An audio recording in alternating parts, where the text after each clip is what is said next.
Running a business comes with a lot of what-ifs. But luckily, there's a simple answer to them. Shopify. It's the commerce platform behind millions of businesses, including Thrive Cosmetics and Momofuku, and it'll help you with everything you need. From website design and marketing to boosting sales and expanding operations, Shopify can get the job done and make your dream a reality. Turn those what-ifs into... Sign up for your $1 per month trial at shopify.com/special offer. The session is brought to you by More Beer, home of the all-new innovative Flash Brewing Kits. Go to morebeer.com today and check it out. Brew beer in 10 minutes or less.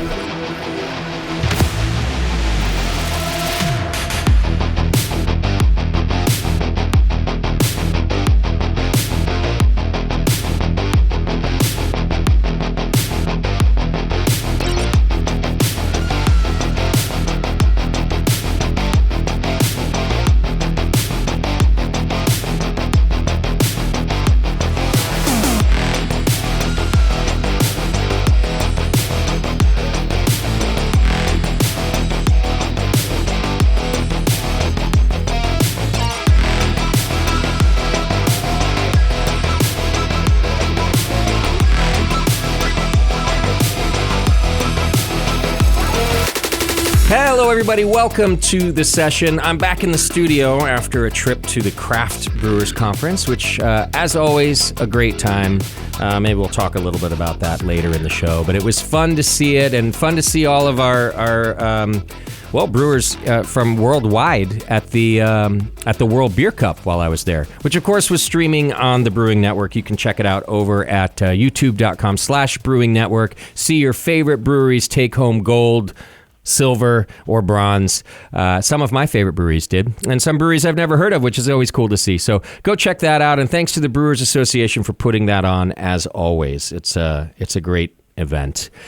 Today in the studio, we've got a super cool and unique show for you. Some folks all the way over from the UK. I'm sure they flew in just to do the Brewing Network podcast, which is always awesome to me. No, they're here for lots of things, and I'm lucky enough to be able to showcase them here and at the Hop Grenade, where we've got some fresh UK beer on tap. I know my entire staff loves that, as do I. Please welcome Coniston Brewing Co. That's Peter Scully is here from that. Hi, Peter. Good evening. Did I mess it up? Scully. No, that's absolutely perfect. Gosh, I just second-guessed myself at the last minute there. And Luke Herman from Crafty Brewing is here. Welcome to the studio, guys. Hello, thank you. So we've got lots of beer to talk about and lots of things to talk about. First, this show and every show is brought to you by my friends at More Beer. You can go to morebeer.com, check out their all-new Flash Brewing Kits. This is for folks like me and you who love brewing but don't have a lot of time to do it. Their Flash Brewing Kits are meant to make great beer and save you time. So go over to morebeer.com and check them out. And, of course, thank them, as always, for after 20 years still supporting this program, and I just couldn't thank them enough for that. All right. Also, we've still got shows going on all the time here at the Brewing Network. Brew Strong is still going, Dr. Homebrew, and our latest podcast, we did it, a few months ago, but if you haven't gone over and checked it out, the Battleships to Beer podcast, which is the story of Mare Island Brewing and a lot about actually the history of Mare Island right here in Northern California. So go check that out. It's pretty interesting stuff. And thanks to all of our sponsors, including Blickman Engineering, Beersmith, the 21st Amendment Brewing Company, Grog Tag, and you can also support us by clicking the Amazon links on our homepage, and that way you do all your normal shopping. You don't have to do anything else, and it helps us help you. So thanks to all of you for all of your support over the years. We just couldn't be happier. And with that out of the way, I get to talk about beer now for the next hour or so. And of course, we'll start with the beer that's in my glass, which is Bluebird Bitter. Peter, can you tell us about this beer? Just give me a second to remind myself. There you go. Smart always got to take a sip. I'm sure it's not your third sip of your career. Never tried that beer before. Never ever. Yeah, tell us about the beer. Okay, Bluebird Bitter. Champion beer of Britain, way back in 1998. Okay. Yeah, devised by Ian Bradley, who is still the owner and head brewer at Coniston Brewery. Okay. Up in the Lake District in Cumbria in England. Is Coniston, is this considered like rural out in Coniston? Coniston's a little village on the edge of Lake Coniston. Okay. Surrounded by mountains. Nice. Great place. Lovely, Great. lovely place.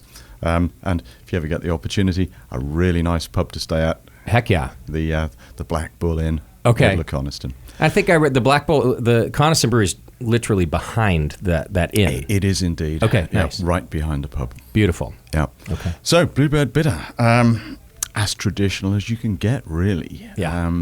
The times change, beers change, beer styles change. This hasn't. I can speak from personal experience of having been brewing this for a long, long time, since 1998. Okay. And it is as traditional a bitter as you can get. So Marisota malt. Mm-hmm. It's a single hop variety. It's Challenger hop. Okay. It's leaf hop, not pellets. It's brewed at traditional shallow fermentation with old style English yeast strain. Perfection. Everything about it is, old style. It's exactly how I want it to be. Mm-hmm. Which I didn't know that, by the way, until I actually went to the UK for the first time. And then I realized, so that's what a bitter is supposed to taste like, a properly fresh and original style. At that time, this was years ago, we weren't getting great versions out here like this one. This one tastes fresh and good. The key to this kind of style is that you're looking for drinkability. Mm-hmm. It's not a sipping beer. It's a quaffing beer. We want to approach this and say, right, I want 4 pints. I want 5 pints of this. Yeah. And I want the last pint to still be as refreshing and desirable as the first one. Right. And you don't get that with a very heavily hopped resinous beer. Sure. So that's the trick is balancing it so that the flavor is it stays that way. Is there, Yeah. but it's not overpowering. And if we can just briefly even just talk about, you say it hasn't changed, right? And I believe that. I would not argue about that. Not that I've had the 1998 version, but it's an agricultural product, so things change. Yet so in other words, you have to really strive to keep it the same, I guess is what I mean. Yeah, I mean, I guess the story. I ran Ridgeway Brewery. We stepped into the Coniston story in 1998 when Coniston won Champion Beer of Britain, okay. And they needed somebody to help out. Because that award made them sell a heck of a lot more beer? They were suddenly in the position of needing to produce 3 times what they could possibly do. Sure. And the only way to do that is to get someone else to help you out, Yeah. brew some more. Yep. And that ended up being me. Okay. At Breakspear at that time, rather than my own business. I was head brewer at Breakspear in Henley-on-Thames. Okay. And folks at home, by the way, we're going to try a Ridgeway beer later on in the show, and so that's Peter's company now too. But go on. Yeah, so we got approached saying, "What could you help out with producing Bluebird Bitter?" And I had a look at the recipe, had a chat with Ian, and said, "Yeah, I think we can." But I tell you what we ought to do. The first thing I've got to do, I've got to come up to Coniston. I've got to sit there through a brewing day with you. Forget the recipe. Not interested in the recipe. I need to find out what it is about what you're doing that makes Bluebird Bitter the way it is. Right. Yeah, because it's about more than just the numbers on a page. Every brewery is at least a little different. They're all some different. are a lot different. Yeah. So I did that. Came away thinking, yeah, we can do this, despite being 300 miles apart. Yeah. That's the whole country, isn't it? It's half of it, yeah. Okay, good. Half of it. There we go. Half of it. And so I said to Ian Bradley, yeah, we can do this. I tell you what, we'll do a trial brew for you. We'll stick it in casks. I'll bring some up in the back of my car. You put it on the bar in your pub, and if anybody notices, we've got it wrong. Oh, I love it. And we did that. And Yeah. so the very first brew went across the bar in the Black Bull, and nobody noticed. Really? So I think we nailed it. That's impressive. That's impressive. But you had the right approach. You needed to see their techniques, not just their ingredients. Yes. So, but having looked at the techniques, we then said, right, we got to do everything the same. Okay. So we got to buy the same Marisota malt Mm-hmm. from the same malt stir, and we got to buy the same or use the same Challenger hops. And we said, right, not just from the same hop supplier, we want the same farm. Oh, wow. So we used the same hops from the same farm. Yeah. And we continued to do that for the production run for the rest of that year. Okay. And have striven to do exactly the same ever since. So same hops, same farm, and we're currently doing that. Same award-winning beer. Same award-winning beer. And they're brewing it themselves at Coniston as well, but you brew, I think you said bottles and draft, handling the other production, and mostly so that it can, what gets sent to the U.S. as well? Yeah, we do the brewing for export for Coniston, and we produce bottled beer for them for sale in the UK. Okay. And you do that from Ridgeway? From Ridgeway. Yeah. But okay. if you buy a pint of Bluebird Bitter across a bar in the UK, it's come from Coniston. Nice. And you shouldn't know the difference. You shouldn't know the difference. That's the whole aim. Yeah. I love it. Smart move. Is a bitter, I'm going to prove my ignorance, is a bitter in the UK on draft always dry hopped from a cask, or am I thinking of an entirely different beer? I think dry hopping is an optional technique that you can choose to use. Okay.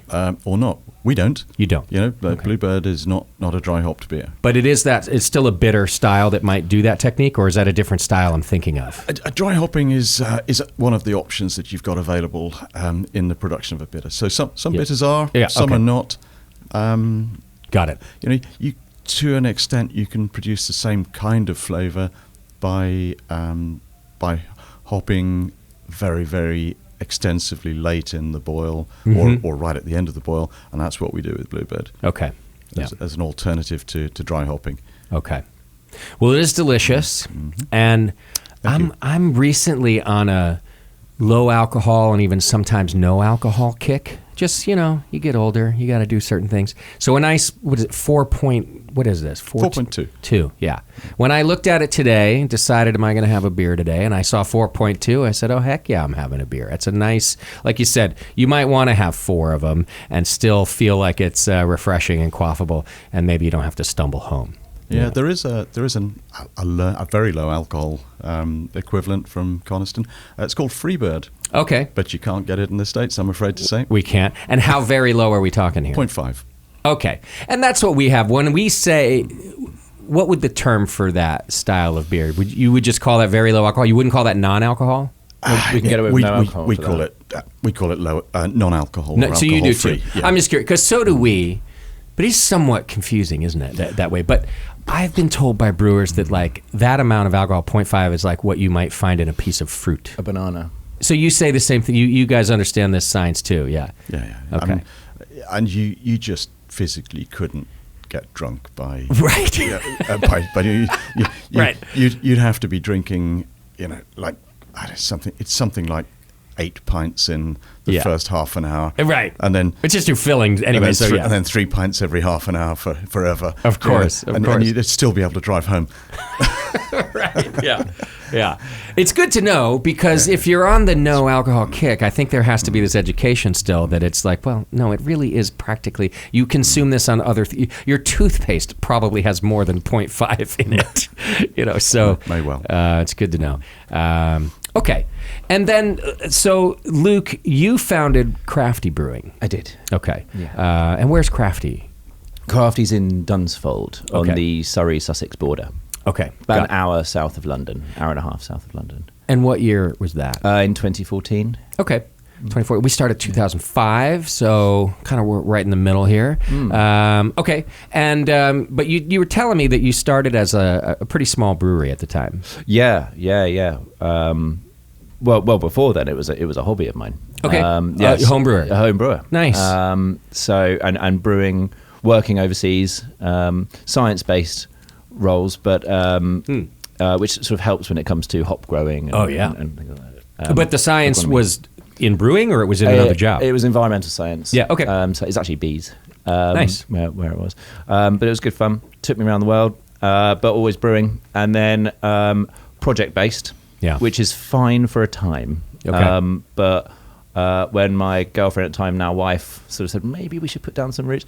My friend was running the London Marathon. Okay. Asked for a couple of beers, knowing that I sort of homebrew. And then that night I got 5 orders, 2 pubs and 3 shops.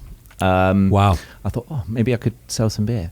That was encouraging, yeah. Yes, handy. So then my another friend had a sort of small business on an industrial estate and a lorry body sitting there, like a storage container. Okay. And needed rid of it. I bought it for 20 quid. Okay. And then brought it home, dropped it down, and that was the first brewery. That was Crafty's first home, 100-litre kit. 100 litre, 100 okay. litres. Okay. We were very lucky because where we're based is near Dunsfold Aerodrome, where they used to film Top Gear.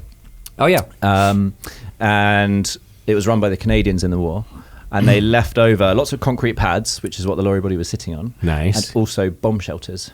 Obviously, a lorry body has most of what I put most of what I needed in there. Okay. Didn't have a cellar or a cold store. Yeah. So the bomb shelters did that role. Wow. And so all the beer at first that I was brewing was stored in the bomb shelters. Okay. And I was in there, not for too long, about sort of 8 months or so. Okay. Enough time to prove the point, prove the recipes. And then I scraped together as many pennies as I could and moved into an old stable block. And just bought 2 fermenters, 5-barrel brewery. Okay. So sort of 850, 1,000 litres. Do you have staff at this point, or just No. you? Yeah. Well, I had a dog. Okay, fair enough. That's staff. I got a puppy, Yeah. Ralph. So yeah, me and Ralph at first. But then I was in the stable block for about 4 years. Okay. And that's where the first milestones happened, yeah. First gold award, first 100 pubs, Wow. and first employee at that point. So you're doing brewing and sales, though, up to that? Yeah. Okay. That's a busy job. Very busy.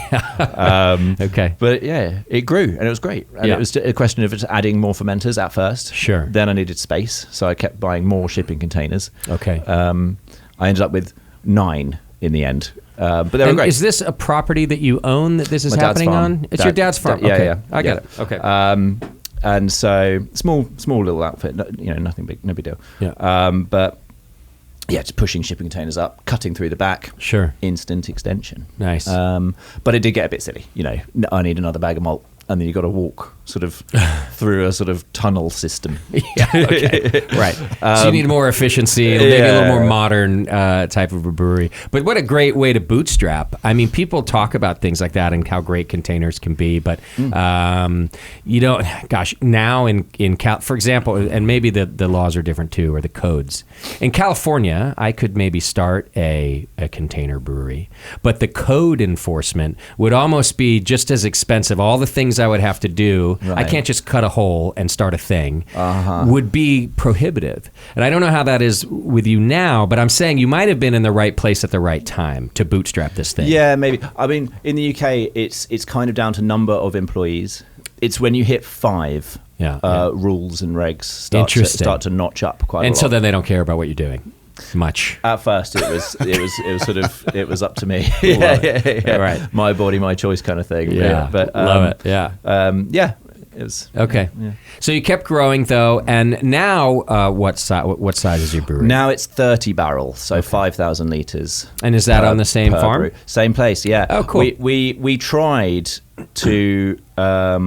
So I ended up with sort of 15 barrel fermenter outside of the stables, and then we put in planning there and then, and tried to stay, but it was a nightmare. So the diggers were in, they were digging up the ground. Yeah. Water was getting cut off, power was getting cut off, so I got a big old generator. Okay. And it was hard, but I didn't have a choice. And was the farm active this whole time as a working farm, or? No, my dad's sort of retiring. Okay. It's all calming. Life is calming down for him. But Okay, yeah. He dabbles in the theatre as well, so it's Good for him. Okay. And then, so we were just slogging it out, and then another local brewery called the Little Beer Corporation they were based in Guildford, sort of the nearest largest town. And they called me on Sunday sort of saying, look, we're thinking about making a change. Do you want to have a look at the brewery? Yeah. And so that was on Sunday, and I think I was brewing in there on Thursday, the following Thursday. Wow. I was over there like a shot. Okay. And I rented it at first, kept it going. And then it was bigger. It was twice the size. Mm-hmm. So it was a 10-barrel brewery. But it's also not necessarily just how big it is. It's how many fermenters you've got. Sure. And the efficiency of filling those fermenters, obviously. Yeah, because I was an electric brewery, and they were gas. Yeah. So Okay. I was cooking on gas, which was a bit more fun. Yeah.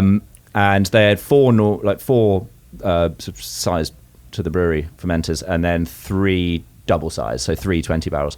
So that was really good fun. And so it meant I could get out of Thatched House, where the brewery is based, the farm. Yeah. Brew in Guildford. So that was fun, Yeah. actually. Yeah, commuting with Ralph Brewing, to a town. fermenting there too. It's not like it's not like you're taking wort back to the farm. No. Yeah. Okay. No, we were brewing in Guildford. Yeah. And so it was fun being sort of city-based for a bit. Yeah. And I was lucky that it was on an industrial estate, but it was like kind of the end of a spur. So Ralph could still run around. I didn't have to worry about it too much. Nice. Get brewing, met a guy called Paul, who was their head brewer. We worked there. And we were there for about a year Okay. while we put big barns up back at the farm. I see. And the plan was to move that equipment, the 10-barrel brewery, back home. Okay. That was the plan all the way up until sort of the 11th hour, really. The trouble was, we then outgrew that plant. I see. That was the bother. Yeah. And so hunting around, and there was a pub company that was thinking about focusing on its pubs and letting go of the brewery it had a brewery as well, you see. It was like And a what year is brewery. this? Just trying to think of the industry. 2018, 2019, something like that. Okay, yeah. so still a pretty good growth 2018 phase actually. for most. No, it's 2018, but, yeah. Okay. Yeah. Yeah, it was good. And they had a bigger pub, or a bigger brew system, right? They had a bigger boat, yeah. Exactly. So Yeah. they had a 30 barrel, Okay. which is much bigger. Yeah. It's 5,000 litres at a time, sort of 5,000 to 6,000 litres per brew. And I was like, okay, that's the one. There you go. That's our forever home. You thought this was it. Yeah. We've got this. That's it. Okay. So, and it was good. It was really good. Yeah. Few more staff, great guys, good equipment. Yeah, really good. good equipment, and better sort of packaging machinery and things like that. So it really was an upgrade, and it was fine for a long time. So and back at so now the farm's done, the warehouses are done, and Yeah, this we moved this big brewery there. Okay, and it's Yeah. going great. Yeah. Okay. Yeah. Now, just quickly skip over COVID. Yeah. I mean, we might as And then- well. yeah. Everyone know. I mean, actually, everyone's story is unique, but Yeah. we also know We yeah. we went online. That Yeah. was how we did COVID. We were online. Okay. After that, so we're now talking last year. Yeah. Reached kind of a point where I did sort of invent a new thing. We got a Business Innovation Award the year before last from SEBA, Okay. which I think is like your Brewers Association. So we got Business Innovation Award for something we call custom beer. So it's on our website. You can kind of design your own label, Really? basically, and it all happens back at our place. We're brewing beer, we're canning beer, we're labeling beer all the time. We're printing labels back at base. So it's kind of like Moonpig for beer, if you like. Okay. So But it's literally a label. When you say label, It's you our don't beer. mean the whole beer. Yeah. we can You do don't- a whole beer if you like, but no, I'm talking Okay. about the label really. Okay, yeah. But it's fun. People order it for stag do's, Oh, yeah. weddings. It's fun. Nice. And so I think we got Did the you- Innovation Award for the website. I see. How because we built it from code. Yeah, which nice. was a whole learning curve. Yeah. Yeah, now you didn't have ChatGPT to write that for This you. is it. Yeah, so, No. yeah, okay. So then it kind of felt like I'd plateaued and I didn't know what to do. Wait, before we move on that, can I just ask though too, you had to invest in some kind of equipment, or was it just your standard labeling equipment and you coded a program to use that? We built the code. Yeah. But you already had the labeling We equipment were at the already brewery. labeling, doing That's what I everything meant. for Okay. ourselves. Yeah. Yeah. Okay. And it was a question of, well, other people could have a beer. Yeah. It's our beer, but weddings. We've done loads of weddings. Yeah, okay, cool. And then for companies doing like trade shows, they want to give it away. People bin off a business card Yeah, so yeah. quickly. But you And- put a label on a can of beer with a QR code. They're not going to bin that. Yeah. Yeah. They I think love the that. key thing, Luke, was that that differentiated it, as from my point of view, was that you did in-house label printing. Right. So instead of buying them in, you're printing your own labels, and that allowed you to do one if a customer really wanted it. That's what I was kind of getting at too, is that, if you had to order all the time, it's not a very efficient process for the consumer who wants that can, right? Yeah. So, so you're doing it there, you can order 3. Yeah. People wow, order 3. that's funny. So we made a deal with Royal Mail that we can stack 3 cans, one on top of the other, and put them in a tube. Oh, nice. And they pop in every day. Oh, heck yeah. And was this just, and of course then you win the recognition award too, but economically, like for your company, was it a big boost in sales or more like a big boost in marketing for who you guys are? Just out of curiosity. No, it both, I think. Yeah, good. Yeah, Okay. yeah, I'd say both. Right. Yeah, for sure. Excellent. And I think we've done some cool stuff now. Done one for Adidas. Oh, nice. Bon Jovi's son's wedding. Oh, heck yeah. So That's so cool. It's wicked because it goes to places. This is what I really love, actually. Yeah. It puts beer where you wouldn't normally think beer would go. Okay, yeah. So, for example, we just did a tugboat company off of Portsmouth. Wow. And I never would have thought that Custom Beer would put our beer on a tugboat, right? Sort of saving ships, or pulling them in and out of harbour. That's awesome. And that's not, you don't normally think, I'll sell beer there. Yeah. But there it is. It just opened up those things. Yeah. And I quite like that. Okay. Yeah. Cool. So, okay, it plateaued. Didn't know what to do next. I was like kind of twiddling my thumbs almost, saying, what now? It's kind of all good. And so there's a very, very, a bit like Peter, another great master brewer, not far away from us, Andy Hepworth. Okay. Also from great brewing heritage and background. And so I called him basically, and I just said, "What now? Yeah. What do I do?" And he was just lovely and chatted to me. We spoke for about an hour and a half. Okay. And he said, "Well, I think you should meet Peter." Because he's got a great brand, great beers, great personality, outlook on life, and thinking about retiring. Okay. Well, there we go. There we go. Now we're getting to the bottom of it. Yeah. Yeah. That's right. So the idea being, not just buy a brewery, but you're buying a brand that's been around, but it does increase your production capacity immediately. Mm-hmm. Okay. So you met him, and then I think you guys this only just recently happened. It's very recent. Yeah. It was, I think the first phone call was last November? Okay. I think. Yes, would be. Yeah. So lots of chatting. Yeah. As you can imagine. Ridgeway Brewery, thankfully, is actually only 20 minutes from my home. Okay.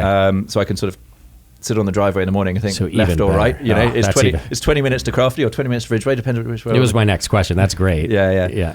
And had you known really about cool. Ridgeway too? No. Yeah. Okay. No, this is the cool thing. Yeah. So actually, the brewery of Ridgeway is bigger. So sort of a full brew is 8,000 litres, 50-barrel brewery. But, and sort of business-wise, turnover, whatever, it's the same size. Okay. As Crafty. But what was really cool was, even though we're very close, I think we shared 2 customers. Interesting. That was it. Yeah. Yeah. Okay. Of all the similarities and everything, just that tiny overlap, which was really cool. Okay. So you find out that you're a good fit, and Peter, I have a question for you, and it's going to sound dumb at first. So let me explain. But were you too picky about who might buy your brewery? And in other words, did you just need to cash out, and you're like, just let's get rid of this thing, or is it like it's kind of your legacy, right? So did it matter who? It matters a lot. Yeah. Because it matters to me, because you think, well, I want everything done properly. Yeah. I haven't spent a lot of time and effort in creating things that I think are good. Yeah. Maybe other people think they might be all right as well. Simply to just close the doors. The brewing trade in the UK is not great in recent times, and I've seen a lot of my friends be forced to do that. Just close the doors. Yeah. Sell the plant off. Walk away. And it's so sad. And you don't want that to happen, but at the same time, you don't want to pass it on to somebody you think is going to trash it. Of course, and that's been absolutely delightful to discover that Luke's got the right attitude. Yeah. Wants to do the same sort of things. And of course, that's what I'm asking without, asking Yeah. you directly, do you even like Luke? No, I mean, I think you don't know whether you like somebody till you've got drunk with them. There you go. And we've Yeah. done that a few times now. Okay. We've ticked that box. Yeah. That's great. And of course, you not just the personality, but you had to respect his beer, I would assume. Otherwise, there's no way he can make yours. Yeah, well, that's the thing. That's a good point. These two breweries are similar but different. That none of the beers are even close to each other. Right. Okay. But the philosophies behind what we're doing are very, very similar. It's all about sort of honesty of what you're trying to achieve. Yeah. Okay. And so the situation we've got at the moment is that the two operations, the two breweries, two product lines, are going forwards in parallel. Love it. So So keeping the brand, keeping both nothing's- brands. Yeah. keeping both brands. Nothing's Great. disappearing, and it doesn't need to. Right. We were concerned initially that that the overlap would mean you'd have to do some rationalisation, but in fact, as Luke said, we discovered we almost have no customers in common. Yeah. We've okay. been focusing on bottled beers and the export trade. Luke had been developing what essentially was a local brewery business, serving local pubs and local retailers. Sure. And there was no overlap. It's Right. extraordinary. Perfect. Okay, so here's a question that's not even beer related. It's what I ask every person I meet who is close to retirement, and it's because I'm very jealous. I've been wanting to retire since I'm like 35. Are you really going to retire, or you're going to still be around the brewery doing more and more just because you can't? I haven't found out yet because I'm still working for him. Fair enough. I mean, there's a transition period, obviously, but is the plan to go fishing, or I don't know what you do? What do I do? Hunting? What's the plan? I've been trying hard to play more golf. There we go. Okay, nice. But, with limited success. I don't want to give up, the connections to the And that's brewing what I world mean completely. too. Yeah. Absolutely no intention of doing that. Okay. Why would you? Yeah. It's not like it's not like let's say selling plumbing materials. Yeah.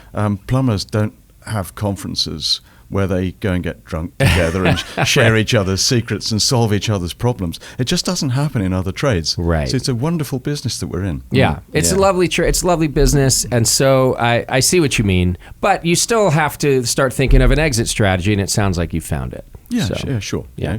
Okay. Work a bit less, do a bit more. My other big hobby is motorbikes. So All right, building or riding? both. A little bit of both. Both rebuilding, Nice. trashing, Okay. riding. My wife and I we're gonna off to Scotland in June. Oh, heck tour, yeah. tour around Scotland on bikes. Okay. And we'll just follow the weather. There we go. That's the plan. And hope that Luke doesn't have too many questions to call you while you're. I've got a phone. Yeah, there I you can go. choose to answer it or not. There we go. I love it. Okay. Well, why don't we do this? We're going to take a quick break. For one, because I'm going to get another Bluebird, but we've got another beer to try too. This one might be one that we sip on, right? I mean, it's a barley one. I think It might be. We've got a barley one on tap. All right. Hey, you're still listening to the session, and we're just going to take a quick break. So hang in there. We'll be right back.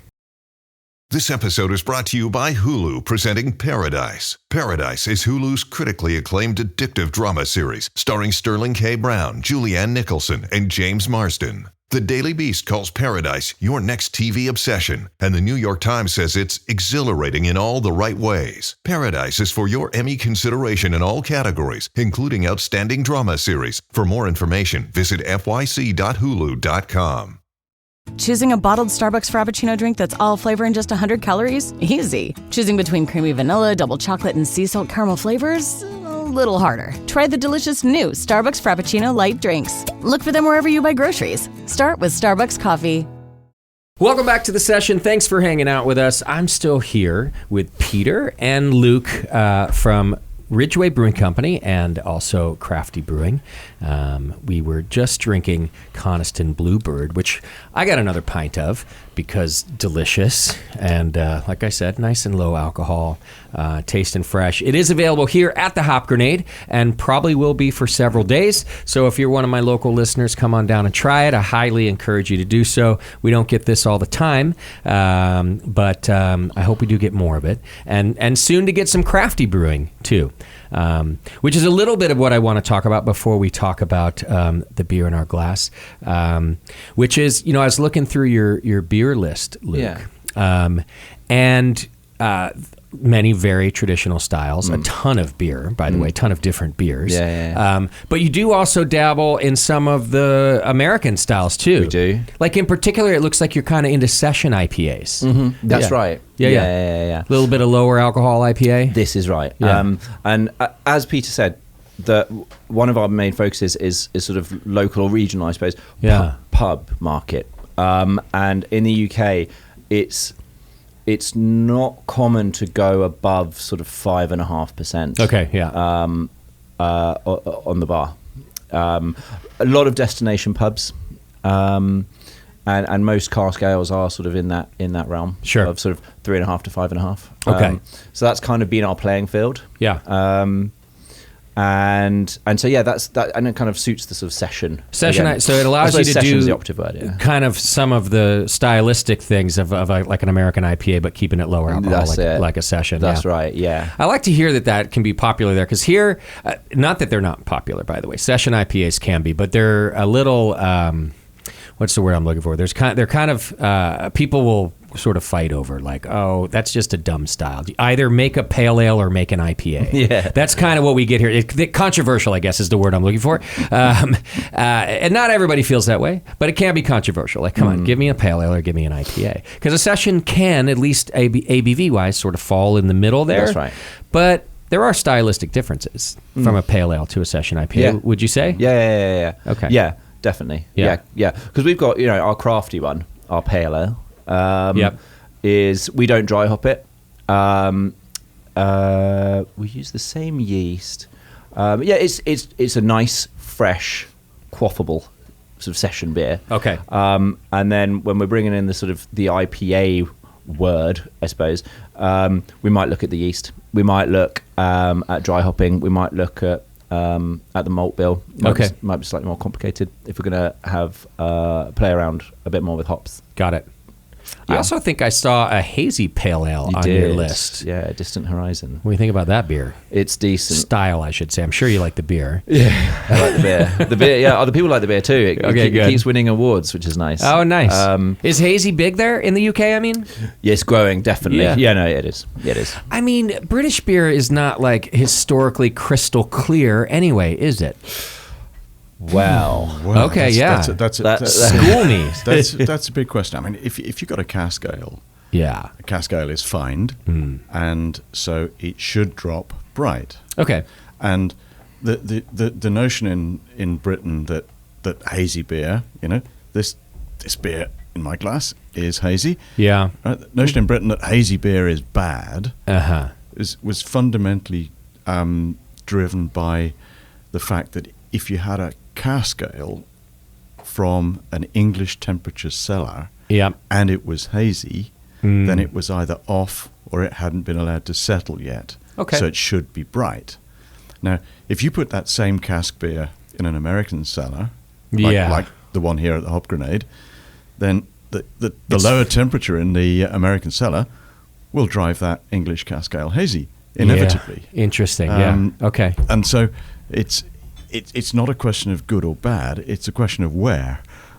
Okay. By the way, I ask this question semi-often about different regions. It's one of the best answers I've ever gotten. It's a question about where. I love that. Okay. Yeah. Now, of course, the hazy style, like a hazy pale ale, is quite intentional and a different type of haze, right? Yeah. You're not just keeping things in solution that we would normally fine out. You're keeping things you really want in solution. Mm-hmm. Right. Yep. My understanding, anyway. Yep. At least the good ones I've tasted are supposed to be that way. If it's just yeast, I'm not very happy with that. No, same. Yeah. Yeah. No, it's intentional protein. And biotransformation of hops as well helps character last longer. Yeah. But okay, what about some of your clear beers? I'm curious. Are you just fining, filtering? What is your purpose or method there? Well, no, they would drop bright naturally anyway. Naturally, okay. Yep. Given time. But then, of course, you're dealing with sort of how tall are your tanks? How much time have you got? What's your throughput of your brewery? Yeah. But like I saw you do some Pilsners too. Yeah. Would you fine those only or also filter? Yeah, we do both of those. Yeah, okay. Yeah. We do give our Pilsner a lot of time. There you go. Smart. A lot of time. In fact, we had to buy... we bought a tank. It's the biggest tank I think I've ever bought.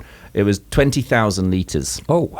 A whopper Yeah. for us. And, lying on the ground, you can walk inside it, and it's blimming massive. And getting it in the brewery was a whole job on its own. I bet. I was really impressed with the guys who brought that in. They had millimetre tolerances. Wow. I was standing on the office stairs, kind of pushing it away from the banisters. So it was a whopper for us, and they had to take the legs off, erect it, and then put the legs back on. But just to put things into scale, we have to get a lift to the top of this thing to put the yeast in. But we go up with, we can sort of hug the yeast, as it were. There we go. Yeah. Not a huge amount. Okay. Put it in perspective. This was Heineken's old yeast brink. Wow. Okay. Just their yeast brink. Just Amazing. their yeast brink. Yeah. But that already sounds massive anyway. Yeah. And the lorry body that I was talking to you about. Yeah. The first brewery. Yeah. It would have fitted inside this tank. Wow. Which I hadn't thought about until Angus, our electrician, sort of said that. I was like, that's quite cool. Right. So that's what we put our Pilsners in, because the Pilsner is popular. Yeah. It's very good. Arctic Fox. Again, lots of awards, great taste awards, etc. And this is from Crafty, folks at home, Crafty, in case I confused anyone. Yeah. So we make a lot of it. And what we found was that because we give it time and the right temperatures, etc., it was tying up half the brewery. It was tying up half our tanks. So that's why we invested in this very large tank to make one big batch at a time. So just so you have the volume, it's not that a large tank is going to clear up faster. You just need a larger volume. No, but it puts it in perspective as well, because then it's got many more meters to drop. The yeast has so many more meters to fall. Yeah. So it actually might go slower to clear up, is what you're saying. Exactly. Yeah. But you then still are filtering. Yeah. Okay. We'll filter that one. Got it. All right. That makes sense. Okay. And then... well, let's jump into the beer, and then we'll come back, because I want to talk. Being on a farm, you are also into sustainability. I was reading that about Crafty, and I want to talk about that. But first, the beer that's in our glass, and this is a Ridgeway beer from Peter. It is. What's it called? It's Criminally Bad Elf. The Criminally Bad Elf. There we go. All right, and tell us about the beer. I've already said, of course, it's a barley wine, but give us what do you think of it? Okay, flavor and such. Right. Now, where do we start? I'm going to start by going back to your conversation a few minutes ago with Luke, and you were talking about is this beer a pale ale, or is it an IPA, or is it a session Okay, IPA? great. And I have a slightly different take on this, because I think that in brewing, we make a mistake by categorizing beers, as this or that, and saying they have to be one or the other, when in fact, it's like a color spectrum. You've got everything in between. Yeah. So, what is this beer? Can I just say, though, that some are going to think you might be contradicting yourself when you say a bitter, we wanted it to be this traditional, exactly like a bitter. And I'm not saying that. I'm just, devil's advocate. You're saying there can be everything in between, yet I do think you're somewhat traditionally focused, at least, right? Yeah. Okay. Yeah. I mean, it's true. I mean, I've done lots of World Beer Cup judging, and so I sat there and stared at the 92 different categories and thought, some of these there's no difference between them. Yeah. Okay. And in others there's a world of difference. Yeah. But always there's this argument of, what about the shades between? Okay. Even with 90 odd categories, you've still got things that drop between. Okay. And it's an important thing to bring up, because this beer, Criminally Bad Elf, is very much an in-between beer. It's you've described it as a barley wine. Fair description. So you pick it up and taste it and say, yeah, that's barley wine. Okay. But that's made entirely with Pilsner malt. Oh, that's fascinating. Okay. Yeah. So is it in fact a strong lager. Right. Well, Maybe. I say entirely the base malt is Pilsner malt. Yeah. And there's some Carapils in there as well. Okay. And that's where most of the colour is coming from. I see. And then you come to the hopping. Well, the hops are essentially, English ale style hops. Challenger, Target, some non-English, some Styrian Goldings, Savinski Goldings. Nice. All leaf from Slovenia. But where it all goes weird is fermentation. All right. Because it's a dual yeast fermentation. This is pitched with Weihenstephan lager yeast and the old Breakspear ale yeast simultaneously. Okay. At the start of the fermentation. And then we keep the fermentation cold initially to let the lager yeast get... lager cold? 14. Okay, yeah. So, not German lager cold, but, but colder than by ale most standards. cold. Yeah. Ale yeast is going to sit and laugh at you at 14 degrees. It's not going to do very much. Right. So we start the fermentation off at that, and so lager yeast gets going. And as it does, we bring the temperature up so that the ale yeast takes over. So what you've got is a beer that's got some characteristics of a lager from the yeast, and it's got quite a lot of ale-y characteristics, but it isn't the full-blown, the full-blown deal that you would get if you just used the old Breakspear yeast, which is what we use. Okay. For the ales. So it's weird and wonderful. It is. And I see what you're saying. It's not just, so when you know that, if you go back and taste it, you think, okay, well, do I reevaluate what I've got here? Right. Because it isn't full of esters. Because that's my intention in this beer, was to try and restrict the ester content so that it wasn't over the top in a strong barley wine. Keep it clean. But at the same time, I didn't want to use a totally neutral yeast. I see. So we use both. Because you got to have some if you're going to. Yeah, you absolutely. You want some esters. Were you looking for any sulfur components from the lager, or just like the clean, Not really. dryness of a lager yeast? No, and then we'll condition it like a lager. Yeah. Okay.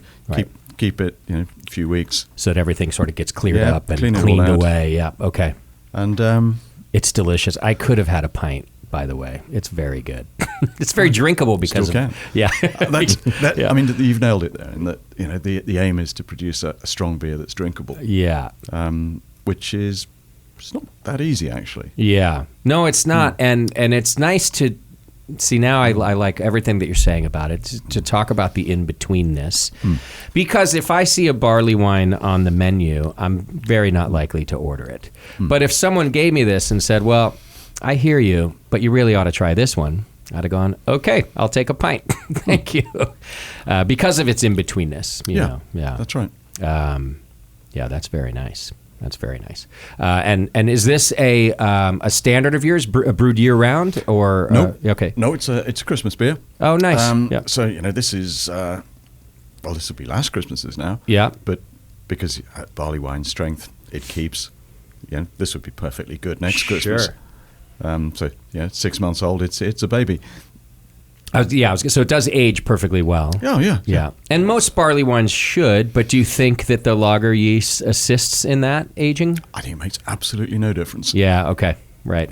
The yeast strain, I don't believe will affect the keeping qualities at all. Right. How many Christmases have you been making it? I think we would have kicked this off in 2005. Okay. First time round. Right. As old as my company then. Yeah. So have you tasted an 05 edition recently? Like, do you have a library at all of these? I don't keep barley wine that. You don't? The only beer that I keep of ours that I've got old editions of is the Imperial Russian Stout. Okay. 10%. And I've got those going back till 2011, I think, was the first one we produced. Okay, got it. And they're great still. Yeah. Because that style of beer, that really does keep a long time. Sure. Barley wine, 3 years. Okay. Yeah, that's good to know. I've had a lot of barley wine where people go, oh, you ought to try this. It's 10 years old or something. And I'm like, all right.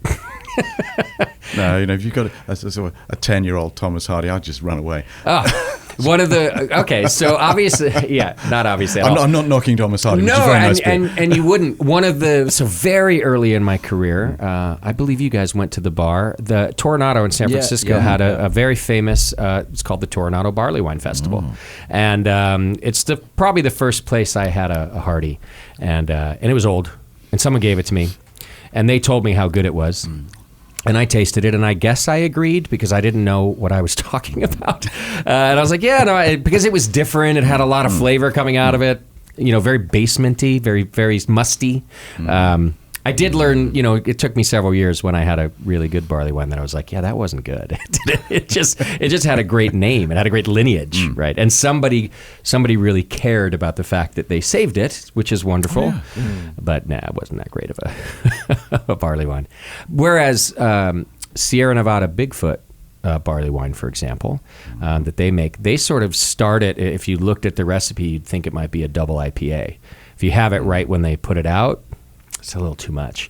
If you give it a few years, it's wonderful. So, anyway, all the different in-between beers. That's the thing. Yeah. If you want to brew a beer that's going to be good after a few years, it's like red wine. It's got to be over the top when it's new. Yeah, there you go. Otherwise it won't be good. Right. Yeah. I talked to a sour brewer here once. I won't name names, but he was quite famous for his sour beers, and the sour beer fans really love their aged sours. But he thought, he even thought, yes, my beers can be aged and they will be fine. I think they're best right out of the brewery. I was very surprised to hear that from a sour, Belgian style brewer to say, aged is fine. I don't want to tell people don't do it. But when it leaves the brewery is exactly how I meant it to be. And he thought that a young one was the best shape that it could be in. Yeah, but if it's a Belgian sour, it probably isn't brand new out of the brewery, is it? Right. It's He had already done a couple of years, which is why I didn't say how old they would be. It was right when it leaves the brewery is when he felt it was perfect. Yeah, I just found it interesting, and I had some of his that I aged myself, and but I did start after he told me that. I was like, all right, well, I don't have the space anyway, so I'm going to start drinking it when I buy it from the brewery. I think fresh beer is best in most cases. Right. We do a lot of bottle fermented beers, and that's slightly different in that they're going to get better for a period after bottling. Right. But where's the sweet spot? Well, certainly you want to keep them 3 months. The sweet spot is probably from 3 months old to 9 months. Okay. And then after going downhill again. Yeah. Happens with everything. Right. Somehow I trust you, Peter. I think you know what you're talking about. Yeah. He does. Yeah. All right. Well, we don't have a ton of time left, but I did just want to touch briefly on, because, it's important to everybody and important to me, but just a little bit about your sustainability practices. Now, of course, your brewery's on the farm, so I just make assumptions that stuff matters to you. But you guys really do try to recapture as much as you can. And we do. And it makes sense in more ways than one. So basic things like recapturing the hot water. Sure. For example, Yeah. You're cooling your beer down, you're generating hot water. You might as well recapture that. Use it for the next brew. So back-to-back brewing is great. It's energy efficient, and so that makes a lot of sense. Reduces your energy bill too. What about packaging? Like, what do you consider sustainable packaging? I guess is what I would ask.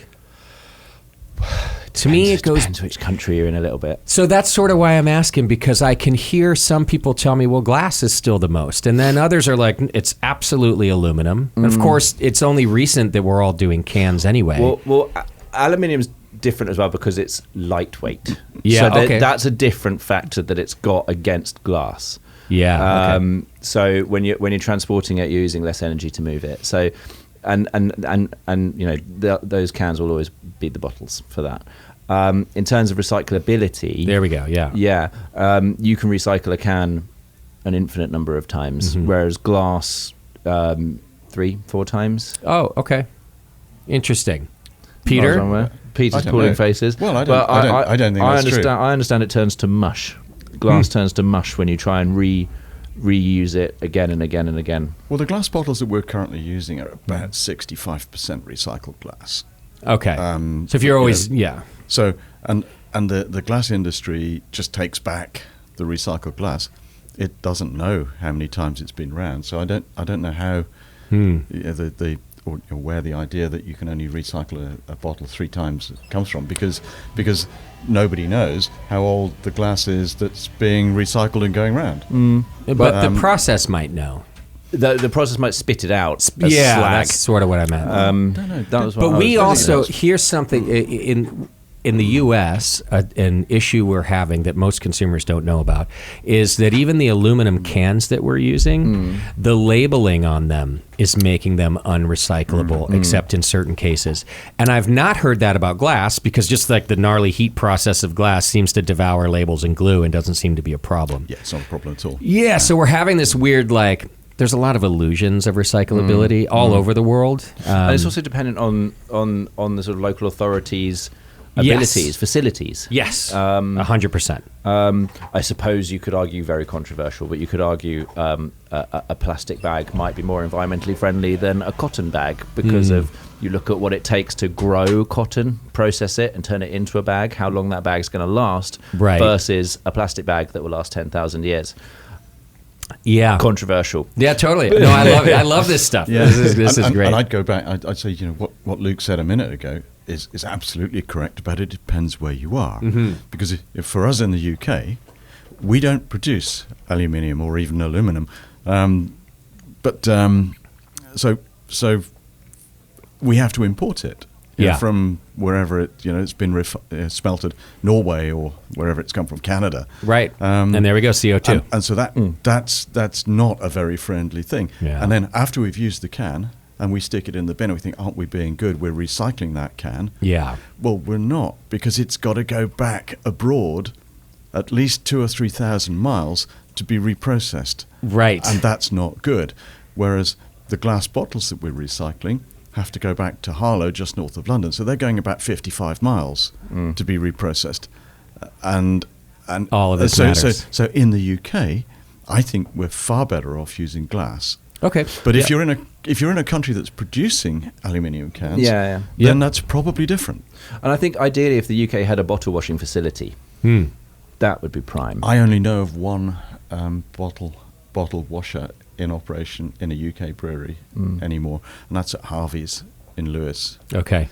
And they decided a number of years ago that on sustainability grounds they didn't want to use new glass all the time. Yeah. But the only reason they can do it is they only send their bottles out to their own pubs, so they can guarantee to get them back again. That's the thing. You need the infrastructure in place for people to be able to return these bottles. There's no point if people are just going to smash them up or bin them. That's right. We don't get them back. So it's infrastructure as well as the facilities. So I couldn't. In fact, we could do whole shows on this. It's sort of a passion topic of mine. But Yeah. I love that you guys are actually. We don't always dive into these. It obviously makes the conversation in depth, but it's true because of all of these factors. I'll just go ahead. Yeah. No, A good friend of mine. He created a show here on the Brewing Network. Jamil Zainasheff is his name, and he founded Heretic Brewing Company. And he chose his location because it was next to the Budweiser facility, just across over here in Fairfield. And I was like, well, what the heck does that have to do with it? Because you're trying to compete with Budweiser? And he said, no. The resources available for brewing, if they're not already available for Budweiser, then where will they be? And so there was a Ball glass plant already placed in Fairfield just to serve Budweiser, so he could purchase glass very nearby. The water, he knew, must be near perfect because, again, so all of these parameters and standards that a very large brewery like Budweiser would choose, he thought, hey, on my scale, I should order from the neighborhood that they're in. And so to me, in one fell swoop, he kind of answered a lot of these questions that we're doing. Of course, what happens post-consumer is what we're talking about too. But, from the brewery standpoint, I was like, man, Jamil, another smart move on your part. So do you know anything at all about the Ridgeway plant and the sustainability plant sharing arrangement that we've got there. Oh, no. Yeah. No. Tell me this. Right. Yeah. Well, it's the only operation of its kind in the UK, set up by Andy Hepworth, who you mentioned Clever earlier. chap. Andy Hepworth, myself, others. And the situation is you've got several breweries clustered on one site and sharing facilities in order to be more efficient. I see. And Yeah. more efficient is also more sustainable. Of course. So at the moment, there's 3 operating breweries on that site, including Andy's own plant, our plant, and so you've got one boiler operating more efficiently, supplying steam to all the plants. You've got solar panels on the entire warehousing roof to supply the electricity for the refrigeration system. Brilliant. It's on site. We've got small scale CO2 capture, so we're reusing CO2 wherever we can. It's on site water treatment instead of sending it to the local authority. Everything that you can do that you couldn't easily do for one small brewery, Right. you can for several small breweries which are clustered. Yeah. And it's around one bottling line, one canning line, one warehouse, one guy on a forklift truck. Do you know of this anywhere else? Because No. in all my years of No. doing this show, it has never been brought up. No. It's brilliant. I don't know of anywhere else. Yeah. And you can only do it if you've known somebody for a long time. And because Yeah. there's a heap of trust involved. I was going to say, it's kind of like having a roommate, isn't it? Yeah, it is. In this case, 2 roommates, 3 of you together. That's right. So, excellent point. Massive amount of trust involved. Yeah. That's great, though. It is good. And it works. It is not often on this podcast that we hear new, especially when it comes to things like sustainability or a brewing process even, that we hear anew. That's wonderful. There you go. Right. Hey, it was worth all of our time, right? Well, listen, guys, that's just about all the time we have. But quiz night is about to start here at the and it's going to get loud. Oh, no. Even my soundproof room doesn't keep out some of that noise. Are you guys thinking of hanging out and doing some? We've got to. Haven't Yeah. we? Really. All right. There we go. Yeah, we're going to do that. Some great beers. We might have to join the same team then. We might have to form a team and Can we see do if that? we That's can. a Yeah, good idea. we'll have to see if we can compete against these guys out there. Okay. All right, folks. Well, listen. Thanks for listening today, and again, guys, thank you so much for coming out to see us and for getting me beer to try. I so appreciate that. Thank you. Pleasure. Thank you. Yeah, you won't believe how often it doesn't happen that we also get to taste the beer on this show. So that's really wonderful. Hey, thanks again to our sponsor, More Beer. Go to morebeer.com and check them out. Also, don't forget about the free desktop trial you can get of the Beersmith brewing software. The pros use it, the homebrewers use it. There's a free web trial version. You can go check it out. It's the best software out there, still actively managed by Brad Smith, who's a great person and a great mind. The Beersmith brewing software also been with us for so long, and we're proud of him and proud of our partnership. So thanks to all of that. And once again, do your Amazon shopping. Support Blickman, the 21st Amendment, always producing great beer. They just won a wonderful award for 2-1A Lager at the Craft Brewers Conference at the World Beer Cup. So congrats to them. Sully, good job, bud. And of course to Grog Tag, where you can get your labels for your homebrew bottles. All right, folks, thanks for hanging out with us. Take care of yourselves and your beer.